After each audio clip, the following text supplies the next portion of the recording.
Hello everyone.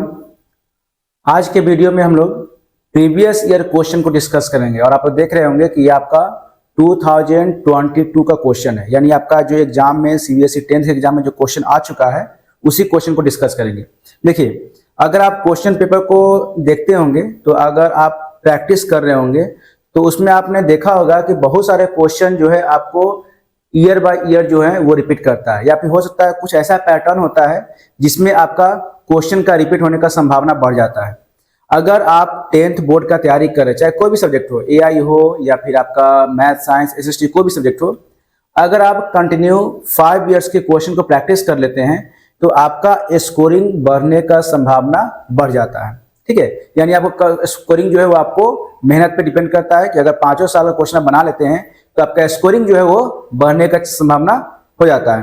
ठीक है, तो इसमें आपको 2022 का क्वेश्चन को सॉल्व करेंगे। इट मीन्स आपका सॉल्व किया हुआ क्वेश्चन, और इसमें बताया जाएगा कि अगर 2022, 2023, 2024 हर एक साल के क्वेश्चन को देखेंगे तो आपका कुछ न कुछ क्वेश्चन का रिपीटेशन, कुछ न कुछ क्वेश्चन का पैटर्न आपको सेम देखने को मिलेगा। ठीक है, तो यहाँ पे आपको 2022 क्वेश्चन को 1 बाय 1 डिस्कस करेंगे, और इसमें जो क्वेश्चन आपका दिया हुआ है टोटल नंबर ऑफ क्वेश्चन जो है वो आपको 21 है। ठीक है, और इसमें आपको टोटली सब्जेक्टिव टाइप क्वेश्चन को डिस्कस किया गया है। अगर सब्जेक्टिव क्वेश्चन को आप समझ जाते हैं ना तो आप ऑब्जेक्टिव क्वेश्चन भी खुद ब खुद कर सकते हैं। ओके, तो इसमें आपको टोटली जो आपका क्वेश्चन पेपर होगा वो सब्जेक्टिव बेस्ड होगा। इसमें डेफिनेशन टाइप क्वेश्चन होगा या फिर आपको चैप्टर से रिलेटेड क्वेश्चन होगा, तो वो सारे क्वेश्चन को 1 बाय 1 यहाँ पे डिस्कस करेंगे। देखिए, सबसे पहला क्वेश्चन आपको दिया हुआ है, what is wage employment. Wage employment क्या होता है? The wage employment is a type of work where a person is hired by an employer to perform a specific task in return for a fix payment और wages. देखिए, wage employment मतलब क्या हो गया? Veg मतलब हो गया आप पेमेंट किसी को दे रहे हैं, काम के बदले पैसा दे रहे हैं। ठीक है, तो जब ऐसा कोई एम्प्लॉयमेंट जहां पे आप किसी पर्सन को हायर करते हैं, कोई काम करवाते हैं, तो उसके बदले उसको कुछ ना कुछ पेमेंट ना कुछ आपका वेजेज देना होता है या वेजेज देते हैं। ठीक है, ये आपका पहला क्वेश्चन हो गया। सेकंड आपका है, how is food one of the major problem related to sustainable development, discuss briefly.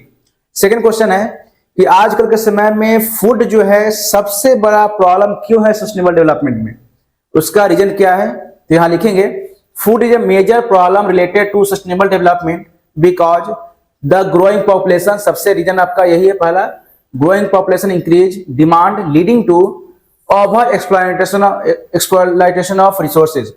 क्या होता है, जितना ज्यादा पॉपुलेशन आपका बढ़ रहा है उसके वजह से आपका ओवर एक्सप्लॉयटेशन हो रहा है। ठीक है, रिसोर्स बहुत ज्यादा खर्च हो रहा है, और जितना खर्च होगा उसमें वेस्टेज भी ज्यादा होगा। Food wastage and unequal distribution which impact environmental sustainability and social equity। इसमें क्या होता है कि जब पॉपुलेशन बढ़ता भी है तो आपका फूड का वेस्टेज जो है वो ज्यादा होता है। ठीक है, और फूड के वेस्टेज से क्या होता है, जिनको फूड रियल में चाहिए उनके पास वो फूड नहीं पहुंच पाता है। आप देखते होंगे कि आजकल के समय में जो आपका शौक होता है, लोगों का जो दिखावा होता है, उसके कारण से शादी पार्टी जो रिसेप्शन या कुछ भी फंक्शंस होता है उसमें वेस्टेज ऑफ फूड बहुत ज्यादा होता है। ठीक है, तो उसमें लोग दिखाने के लिए बहुत सारे वैरायटी कर लेते हैं और वेस्टेज ऑफ फूड होता है, तो जो रियल में जिसको फूड का जरूरत होता है उसके पास वो फूड नहीं पहुंच पाता है। ठीक है, जिसको चाहिए वो उसको उस टाइप का भोजन नहीं मिल पाता है, बिकॉज ऑफ कि लोग अपना जो स्टेटस है, अपना स्टैंडर्ड को शो करने के लिए ज्यादा पैसा में फूड को खरीदते हैं और उसको दूसरे के साथ परोसते हैं, जो कि एक वेस्टेज का सबसे बड़ा कारण है। ठीक है, अगर बहुत ज्यादा वैरायटी अगर फूड में रखा जाता है तो वो भी एक वेस्टेज का सबसे बड़ा कारण है। ठीक है, यहां देखिए question number third, to get success every business idea need to unique और special, is the above statement a myth और फैक्ट। देखिए, अगर आप सक्सेस पाना चाहते हैं, ठीक है, लोग का मानना यह होता है अगर सक्सेस है तो इसका मतलब आपके पास बिजनेस में एक यूनिक आइडिया है या फिर आपके पास एक स्पेशल स्किल है। क्या ये स्टेटमेंट सही है या गलत है, आपको बताना है। अगर बिजनेस में कोई सक्सेस हो गया इसका मतलब क्या हो गया कि उस आदमी के पास बहुत स्किल है, उस आदमी के पास बहुत सारा आइडिया होगा, इसलिए तो सक्सेस हो रहा है। क्या ये सही है गलत है? तो यहां पे आपको जाएगा, it is a myth. while uniqueness can help success also depend on execution, market needs, customer value and business strategy rather than just uniqueness। देखिए ये एक अंधविश्वास है, मिथ है। क्यों? क्योंकि हम लोग जानते हैं कि यूनिकनेस तो सही है, सक्सेस मदद करता है, लेकिन आपको सक्सेस जो है वो डिपेंड करता है कि आप किसी काम को कैसे किए, आप कैसे मार्केट के नीड को समझे, आप कैसे कस्टमर के वैल्यू को समझे, आप कैसे जो है बिजनेस के स्ट्रैटेजी को अप्लाई किया जिसके वजह से आपने बिजनेस को प्रमोट किया। ये कोई जो नहीं है कि अगर आप बहुत यूनिक है, आपका बहुत बड़ा बिजनेस आइडिया है तो आप सक्सेस हो जाएंगे, ऐसा कोई गारंटी नहीं है। हो सकता है कि आपके पास आइडिया हो लेकिन उसको इंप्लीमेंट करने नहीं आ रहा हो, इसीलिए ये जो है एक मिथ हो जाएगा। क्वेश्चन 4 है, what the major purpose of the sustainable development goal. Sustainable development goal जो होता है उसका मेजर पर्पस क्या क्या है? The major purpose of sustainable development goal is to address global challenge such as poverty, inequality, climate change, उसके बाद environmental degradation, peace and justice to achieve to better and more sustainable future. देखिए sustainable development it means ये हो गया कि अगर आप environment में बिना कुछ इन्वायरमेंट के नुकसान पहुंचाए अगर कुछ कोऑर्डिनेशन करते हैं, ठीक है, तो वो सारा वर्क आपको सस्टेनेबल डेवलपमेंट के अकॉर्डिंग आता है।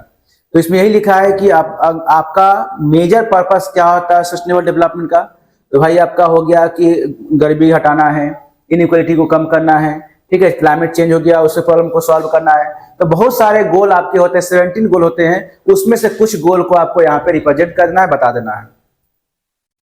Question number 5, right any 4 common function of entrepreneur. Entrepreneur का कोई 4 कॉमन फंक्शन लिख देना है, वो अपने मन से भी आप लिख सकते हैं।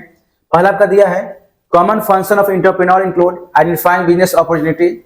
सबसे पहला कि आप बिजनेस अपॉर्चुनिटी को आइडेंटिफाई कीजिए।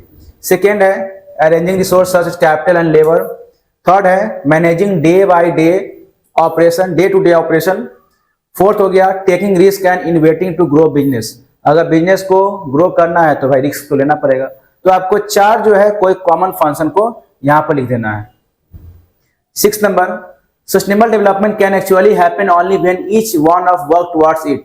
Mention 4 ways which can do at our end to reduce inequality। तो आपको 4 तरीका है जिससे इनइक्वालिटी कम होगा। सबसे पहला हो गया promoting equal access to education, पहला हो गया supporting fair wages and decent work condition. Third आपका हो गया encouraging social inclusion and diversity. Fourth आपका हो गया reducing discrimination and bias in all form. ये आपको 4 ऑप्शन है, इसके अलावा भी आप लिख सकते हैं, चारों के अलावा और भी लिख सकते हैं जिससे आपका इनइक्वालिटी जो है वो कम हो सके। ओके। 7 नंबर है व्हाट इज एनएलपी। एनएलपी क्या होता है? एनएलपी का मतलब होता है natural language processing, is a branch of AI मतलब artificial intelligence that help computer understand, interpret and generate human language. यानी एनएलपी एक एआई का एक ब्रांच हो गया जो आपको ये हेल्प करता है कंप्यूटर को कैसे हम किसी भी ह्यूमन लैंग्वेज को समझे और उसी के लैंग्वेज में उसका जवाब दे। ठीक है, जिस लैंग्वेज को समझेगा सुनेगा उसी के लैंग्वेज में वो जवाब देगा आपका एआई। ओके, एआई का जो मॉड्यूल होगा, एआई का जो डिवाइसेज होगा या एआई का जो टेक्नोलॉजी होगा वो उसी के लैंग्वेज में जवाब देगा। क्वेश्चन 8 है mention any 2 commonly used applications of NLP. कोई 2 एनएलपी एप्लीकेशन का नाम लिखना है। तो यहाँ पर सबसे पहले आपको दिया हुआ मशीन ट्रांसलेशन, जिसमें आपका गूगल ट्रांसलेट हो जाएगा। सेकेंड हो गया sentiment analysis of social media content. Social media content में सेंटीमेंट एनालिसिस। सेंटीमेंट एनालिसिस मतलब क्या होता है कि जो सोशल मीडिया में कमेंट होता है वो कमेंट कितना पॉजिटिव है, कितना नेगेटिव है, सैड है, हैप्पीनेस है, ये सारे कंटेंट को एनालाइज करता है। तो ये भी आपको एनएलपी के द्वारा ही होता है। क्वेश्चन 9 है name any 2 currently popular virtual assistant. आपको कोई 2 वर्चुअल असिस्टेंट का नाम लिखना है। यहाँ पे सिरी लिखा हुआ है और एलेक्सा लिखा हुआ है। Name the process of dividing the whole corpus into sentences. The process is called sentence segmentation और sentence boundary detection। इस प्रोसेस को हम लोग बोलते हैं sentence segmentation और sentence boundary detection। ओके, जिस प्रोसेस द्वारा हम लोग पूरे सेंटेंस को कॉर्पस करते हैं। इट मीन सेंटेंस को हम लोग अलग अलग पैटर्न में देखते हैं कि सेंटेंस में क्या क्या है। इसके बारे में आपको एक 1 शॉट वीडियो रहेगा, उसको आप देख लीजिएगा, आपको सारा चीज समझ में आ जाएगा कि सेंटेंस को कैसे डिवाइड किया जाता है, कैसे उसमें बॉन्डिंग किया जाता है, अलग अलग किया जाता है।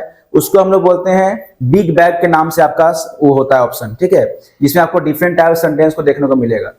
ओके, आपको टोकनाइजेशन होता है, उसमें सेंटेंस का कैसे अलग करना है, कैसे कॉमा को अलग किया जाता है, स्टॉप वर्ड जिसको बोलते हैं हम लोग, ये सब चीज आपको उसमें देखने को मिलेगा।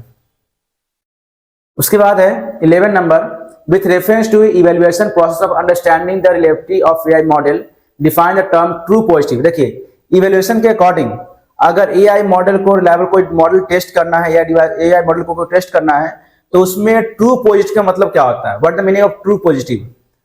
The true positive refers to instant where the AI model correctly predict the positive class correctly identifying an actual positive case. मतलब ये हो गया कि ट्रू पॉजिटिव मतलब ये हो जाता है ना कि एआई मॉडल जो है किसी पॉजिटिव केस को ट्रू साबित कर दिया।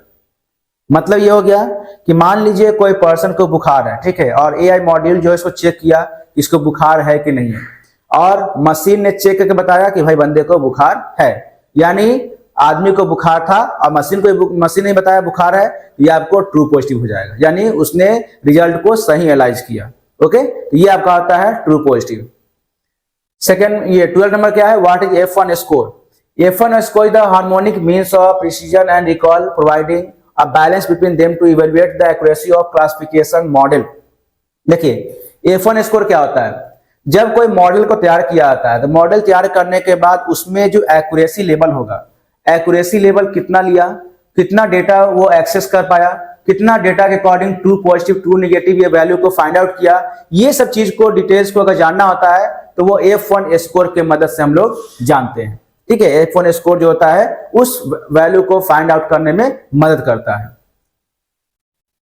उसके बाद है differentiate between script boat and smart boat. Script boat और स्मार्ट बोट क्या होता है, ये आपको चैट बोट का पार्ट है, ठीक है। तो इसमें आपका हो जाएगा स्क्रिप्ट बोट जो होता है वो आपको perform pre defined task based on script. मतलब ऐसे नाम से मालूम चल रहा है कि स्क्रिप्ट बोट मतलब क्या हो गया कि ऐसा स्क्रिप्ट जो आपको पहले से प्री डिफाइन होगा, उसको टाइप करेंगे और मशीन उसके अकॉर्डिंग काम करेगा।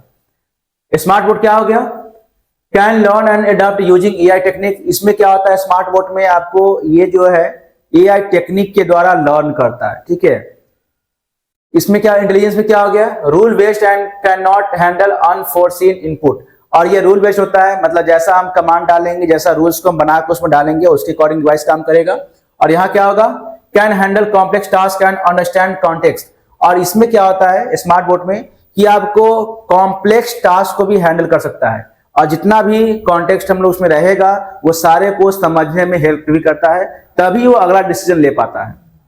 उसके बाद है सिंपल रिपीटेटिव ऑटोमेशन। इसमें क्या होता है कि आप कोई भी रिपीटेटिव ऑटोमेशन, कोई भी काम आप रिपीटेटिव करवा सकते हैं, क्योंकि जैसा आप कमांड डालेंगे उसके अकॉर्डिंग डिवाइस काम करता है। इसमें क्या होगा, advance customer service and decision making. इसमें क्या है कि कस्टमर को जितना चाहिए उतना रिजल्ट देगा, कस्टमर को बार बार रिजल्ट चाहिए तो उसके अकॉर्डिंग वो रिजल्ट बना बना के आपको देगा, यानी कस्टमर के नीड के अकॉर्डिंग ये डिवाइस जो है आपको स्मार्ट बोर्ड जो है काम करेगा। क्वेश्चन 14 है, what is the purpose of evolution stage of AI product cycle, discuss briefly. देखिए, एआई इवोल्यूशन अगर देखें, अगर एआई प्रोडक्ट साइकिल में इवोल्यूशन अगर स्टेज है तो उसका मेन पर्पस क्या होता है, तो उसका पर्पस होगा the evolution stage assess how well the AI model perform using metrics like accuracy, precision, recall and F1 score, ensuring the models meet the objective before the deployment। यानी evaluation stage में ये पता चलता है कि आपने जो एआई मॉडल्स बनाया है क्या वो एआई मॉडल्स काम करने के लिए रेडी हुआ या नहीं हुआ। तो उसमें हम लोग accuracy, precision, recall, F1 score के अकॉर्डिंग उसको चेक करते हैं कि अगर जो भी डिवाइस आपका या जो भी मॉड्यूल आपका बन के तैयार हुआ है क्या वो मॉड्यूल उस टेस्ट के अकॉर्डिंग सही साबित कर रहा है कि नहीं कर रहा है।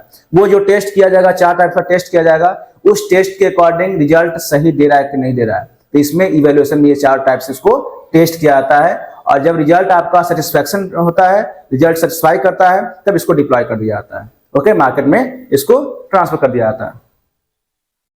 उसके बाद है what is tokenization, count how many token are present in the following statement. देखिए, सबसे पहला क्या है कि टोकनाइजेशन होता क्या है। तो टोकनाइजेशन एक ऐसा प्रोसेस होता है जिसमें आपको टेक्स्ट को ब्रेक करके उसको स्मॉलर यूनिट में कन्वर्ट किया जाता है, यानी जो भी सेंटेंस आपको लिखा रहेगा उसको ब्रेक करना होता है, उसको हम लोग क्या कहते हैं, टोकनाइजेशन कहते हैं। जैसे मान लीजिए यहाँ पे एक सेंटेंस लिखा हुआ है, देखिए ये एक सेंटेंस लिखा हुआ है यहां से लेकर यहां तक, ठीक है। अब बताना है कि इसमें कितना टोकन प्रेजेंट है। ओके, तो अकॉर्डिंग टू सेंटेंस यहां लिखा है कि टोकन में आपका जो सेंटेंस होगा उसको ब्रेक किया जाता है। इसे ब्रेक करना, देखिए इसे काउंट कीजिए 1 2 3 4 5 6 7 8 9 10 11 12 13 14, यानी टोटल टोन कितना हो जाएगा 14 हो जाएगा। यानी एक सेंटेंस में जितना भी आपका वर्ड है ना उस सारे वर्ड को काउंट कर दीजिए, दैट इज कॉल्ड टोकन, वो आपको टोकन कहलाएगा। अब देखिए यहाँ पे कितना हो गया 1 2 3 4 5, ये अगर इस सेंटेंस को लेकर चलेंगे इसे 5 टोकन हो गया। अगर ये सेंटेंस को लेकर चलेंगे तो इसका वर्ड को काउंट कर लीजिए, जितना वर्ड होगा उतना टोकन होगा। याद रखना है कि टोकन में कॉमा फुल स्टॉप ये सब को काउंट हम लोग नहीं करेंगे, हम लोग सिर्फ काउंट करेंगे वर्ड को, नथिंग एल्स, और कुछ काउंट नहीं करेंगे टोकन में। ओके, उसके बाद है ये एक आपका क्वेश्चन है जिसमें देखिए क्वेश्चन का मतलब क्या है। Kara is a beginner of field of NLP in trying to understand the process of streaming. इसमें स्ट्रीमिंग प्रोसेस को समझने का कोशिश किया गया है। Help her in filling up the following table by suggesting appropriate affix and stream of the word mentioned here. देखिए यहाँ पे वर्ड लिखा हुआ है tries, learning, इसमें affix क्या हो गया और stream क्या हो गया। तो affix जो है आपका वर्ड देखिए try यहाँ लिखा हुआ है और यहाँ learning है, इसमें affix क्या हो गया एस हो गया, इसमें affix क्या हो गया आपका ING हो गया। देखिए यहाँ पे ING है और यहाँ पे एस है, ठीक है। तो स्ट्रीम कौन सा वर्ड हो गया इसमें ट्राई हो गया, तो ट्राई में ही आपको IES लगा तो आपको ट्राइज हो गया, आपको लर्न में ही ING लगा तो आपको लर्निंग हो गया। तो इसका मेन वर्ड स्ट्रीम कौन सा हो गया आपको लर्न हो गया। इसके अकॉर्डिंग यहाँ पे हो जाएगा एस, यहाँ पे हो जाएगा ING और इसमें स्ट्रीम में क्या हो जाएगा ट्राई हो जाएगा और यहाँ पे हो जाएगा लर्न, ये आपका हो जाएगा। ओके, इतना ही है। जब भी कोई वर्ड रहेगा इसे लिखने के लिए तो आप लोग लिख सकते हैं। क्वेश्चन 17 है with reference to evolution stage of AI project cycle explain the term accuracy. अगर AI प्रोजेक्ट साइकिल में अगर देखें इवोल्यूशन स्टेज को तो उसमें एक टर्म एक्यूरेसी आता है, उसको आपको डिफाइन करना है, ठीक है, और उसका फॉर्मूला बताना है कि हम लोग कैसे एक्यूरेसी को फाइंड आउट करते हैं। देखिए in the evolution stage of AI project cycle accuracy measure the proportion of correct prediction of a model make out of all prediction, यानी जितना भी प्रिडिक्शन किया एक AI मॉडल जो है जितना भी प्रिडिक्शन किया उसमें से कितना एक्यूरेट प्रिडिक्शन है वो आपको फाइंड आउट किया था एक्यूरेसी से, ठीक है। जैसे मान लीजिए अगर एक मॉडल है, एक मॉड्यूल है जो आपको 100 प्रिडिक्शन किया, अब 100 प्रिडिक्शन में उसका 80 प्रिडिक्शन क्या हो गया सही हो गया, तो उसका एक्यूरेसी रेट क्या हो जाएगा 80% हो जाएगा। ओके, अगर मान लीजिए कोई मॉड्यूल है वो उसका प्रिडिक्शन आपको 200 है, ठीक है, और उसके अकॉर्डिंग वो क्या हुआ एक्यूरेसी चाहिए 40 उसका सही हो गया, तो उसके अकॉर्डिंग उसका एक्यूरेसी रेट क्या हो जाएगा 20% हो जाएगा। ओके, तो इस तरीके से आप लोग को फाइंड आउट करना होता है कि हम लोग जितना भी मॉडल के द्वारा प्रिडिक्शन करवाते हैं, ठीक है, उसका एक्यूरेसी क्या है। तो हम लोग क्या करते हैं इसमें जो भी आपका मॉडल जो है प्रिडिक्शन किया उसको हम लोग टोटल प्रिडिक्शन से एक्यूरेसी को फाइंड आउट करते हैं। It is calculated by the dividing the total number of correct prediction both true positive and true negative. इसमें क्या होता है करेक्ट प्रिडिक्शन में क्या क्या आपको आ जाएगा ट्रू पॉजिटिव हो जाएगा और ट्रू नेगेटिव हो जाएगा, ठीक है, और उसको हम लोग नीचे लिखते हैं आउटकम लिखते हैं नंबर ऑफ करेक्ट प्रिडिक्शन। यानी अगर एक्यूरेसी फाइंड आउट करना होगा तो आपका होगा यहाँ पे ट्रू पॉजिटिव और उसके बाद प्लस ट्रू नेगेटिव यहाँ हो जाएगा और ऊपर क्या होगा ट्रू पॉजिटिव हो जाएगा, तो आपको एक्यूरेसी निकल जाएगा। ओके, यहाँ पे वही चीज लिखा होता है by total prediction of total prediction made, कितना टोटल प्रिडिक्शन आपको मेड किया है उसके अकॉर्डिंग आपको यहाँ पे निकलेगा, ठीक है। यहाँ पे हम लोग टोटल नंबर ऑफ प्रिडिक्शन हो जाएगा जिसमें आपको होता है both true positive and true negative. Okay, तो इसमें हम लोग जो होगा ट्रू पॉजिटिव और ट्रू नेगेटिव उसको नीचे लिखेंगे और उसमें एक्यूरेसी में कितना ट्रू पॉजिटिव होगा उसको लेके चलेंगे और उसके बाद आपका एक्यूरेसी फाइंड आउट हो जाएगा। अब है देखिए यहाँ पे question 19 consider text of following document. ये आपको 3 डॉक्यूमेंट दिया हुआ है, ठीक है, डॉक्यूमेंट 1, डॉक्यूमेंट 2 और डॉक्यूमेंट 3। ध्यान से पढ़िए समझिए, इस टाइप का क्वेश्चन एग्जाम में रहता है।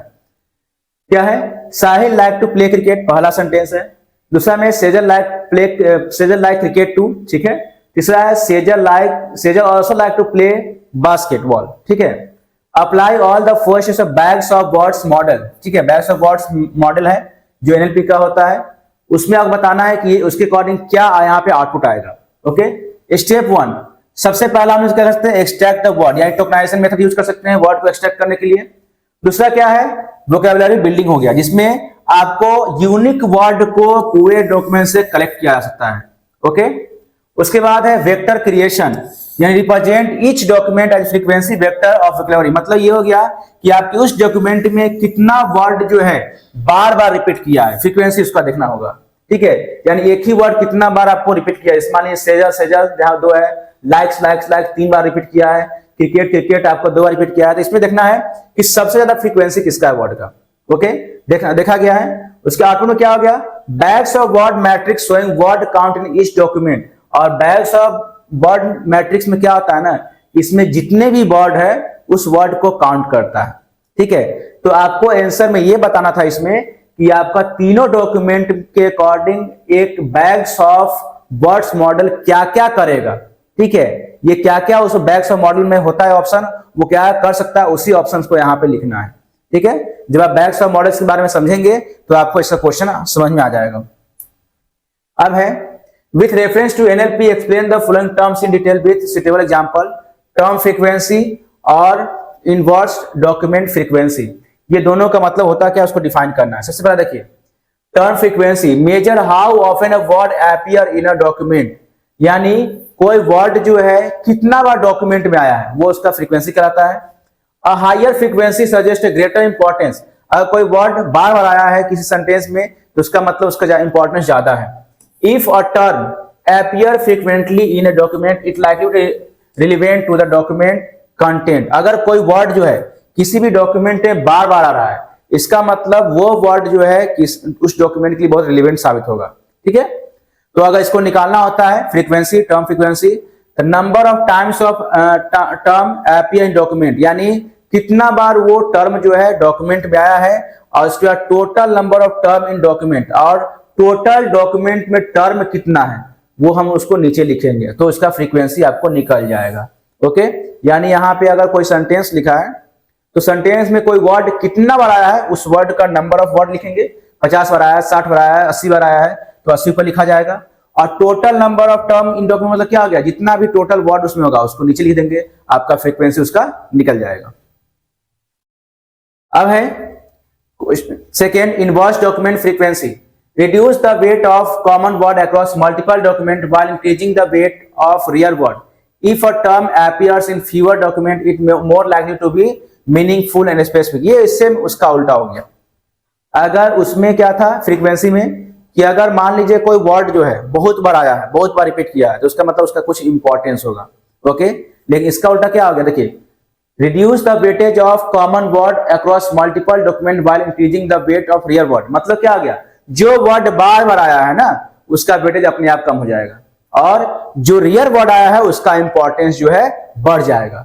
If a term appear fewer document it more likely to be meaningful and specific, अगर कोई वर्ड बहुत कम बार उसमें आया है, 1 बार या 2 बार या 5 बार आया है, ठीक है, अगर मान लीजिए 100 वर्ड कोई ये है पैराग्राफ है और उसमें एक कोई वर्ड 2-3 बार आया है, मतलब वो वर्ड जो है बहुत ही इंपॉर्टेंट है तो वो रियल वर्ड हो गया, तो उसको हम लोग इनवर्स डॉक्यूमेंट फ्रीक्वेंसी से फाइंड आउट कर सकते हैं। तो उसका फॉर्मूला भी सेम आपको ही होता है, total number of document in corpus and number of document containing term. Okay, अब देखिए 21 नंबर क्वेश्चन।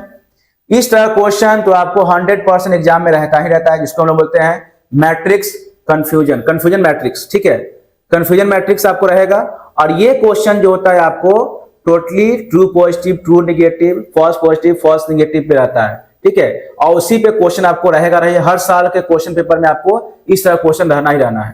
ठीक है, थोड़ा सा पैटर्न चेंज होता है लेकिन क्वेश्चन आपको रहता ही रहता है।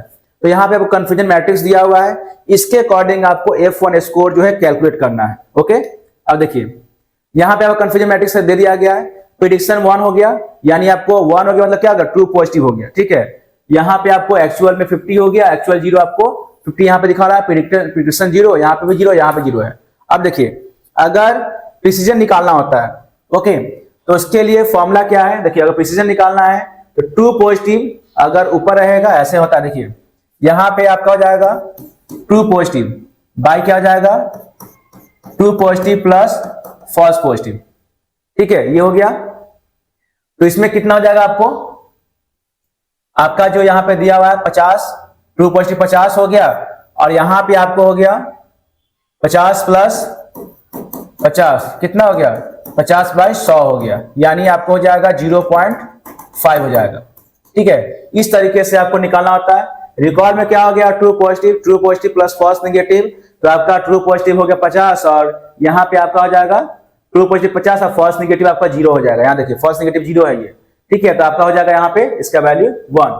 अगर F1 इसका निकालना है तो इसका फॉर्मूला यहाँ पे प्रिसीजन इंटू रिकॉल है। प्रिसीजन कितना हो गया, प्रिसीजन आपका हो गया ये 0.5 और रिकॉल कितना हो गया 1 हो गया।